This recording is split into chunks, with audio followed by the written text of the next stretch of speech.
taxing anime? Is that even a thing? Is that even possible? Well, it's on the table. And don't take my word for it.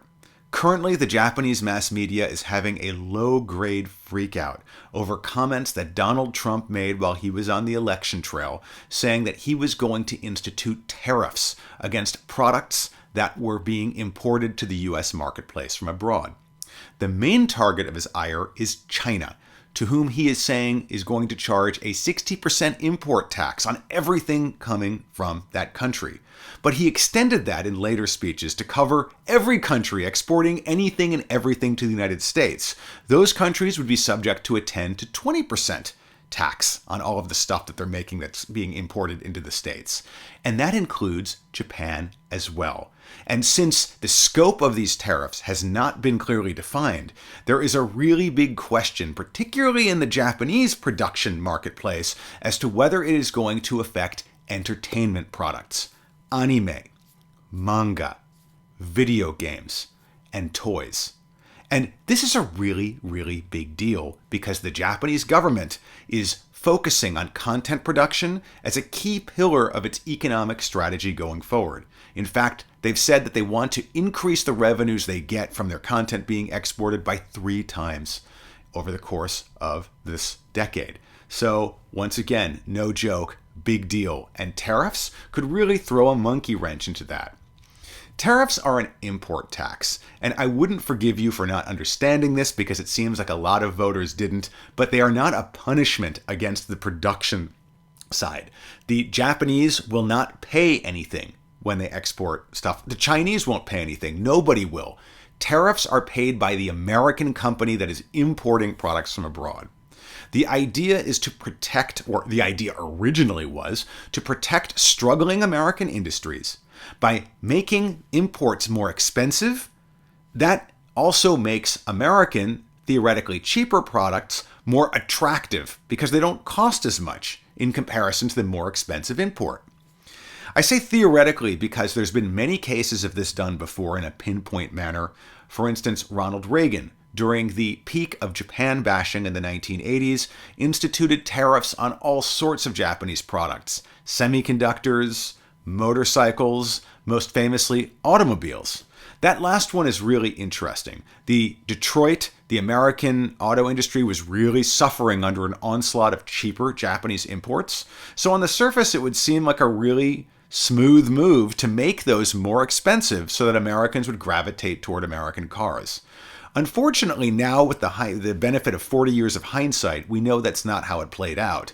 In fact, American automakers raised their prices because the Japanese weren't competing with them anymore.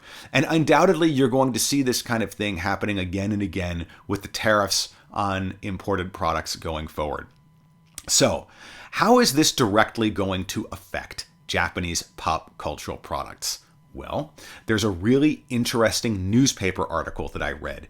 It came out a couple days ago in the Shukan Gendai newspaper, and the headline of it is, roughly translated, "What is going to be the impact of a Trump administration on Japan's otaku industries?" We don't know.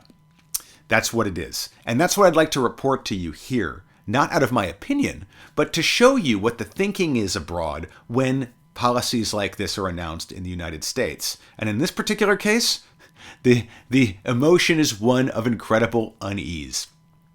So this article goes into all sorts of detail about how tariffs might affect Japanese content production.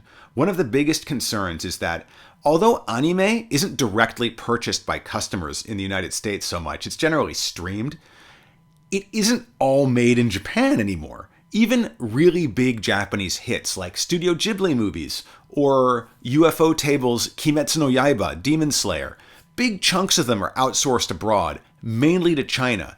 I believe Demon Slayer's backgrounds are mainly done in China. So it raises the question, are these Japanese products or are they going to be treated as Chinese ones? And we're talking a big difference here, 10% or 20% versus 60%.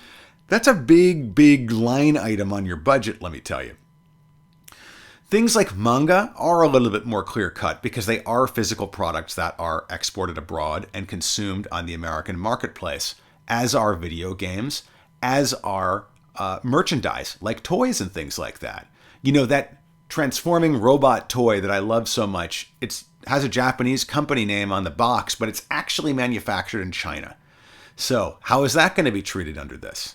So you can imagine that the people who are making these things, often on very tight budgets to begin with, are freaking out about the fact that the prices could potentially increase anywhere from 10 to 60% when they hit American shores.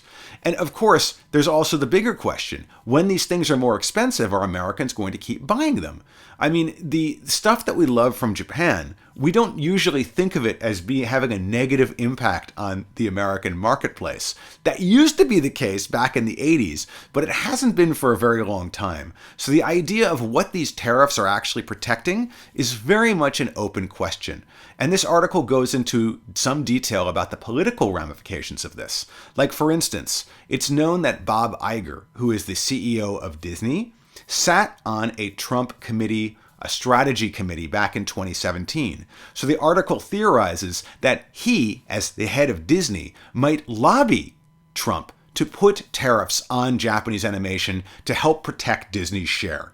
Now, I think this is kind of a reach myself, but it's interesting to show the kind of thinking that is proliferating through the Japanese marketplace, the unease, the nervousness, because the idea of a tariff is a really, really big deal. And it was announced in a really, really broad way with not a lot of detail. Now, of course, it was a political sort of slogan. It was a political promise. And you might say to yourself, well, it was just one of those things that Trump says. But this is an example of how the words that come out of our leaders' mouths are often taken extremely seriously by people abroad, especially once they're translated into those languages. Japanese don't have a lot of context for looking at this in terms of it being just Trump's personality or something like that. They just see it as being the incoming American leader is looking to put huge tariffs on us, and it's freaking us out. Now, is any of this actually going to come to pass? Well, that's another big part of the unease. We don't know how things are going to play out. Regardless of if you are a diehard supporter of Trump or you're somebody who despises him, it is not really clear at all how things are going to play out over the next couple of years. Anybody who tells you otherwise is probably feeding you a line, and I certainly don't know either. I bring this to you in the spirit of making you a more informed global citizen, to show what the impacts of American rhetoric can be on foreign marketplaces and on the stuff that we love, stuff from Japan. So that's it for this episode. I do hope to be exploring a lot more of these intersections of like politics and society and pop culture in episodes to come. But in the meantime, this is just some interesting stuff for you to think about, how anime, manga, video games, things you don't usually think of in political context, can absolutely be politicized when you're talking about major policy shifts, like instituting taxes on every single thing being imported into the United States. Just a little food for thought. Catch you next time.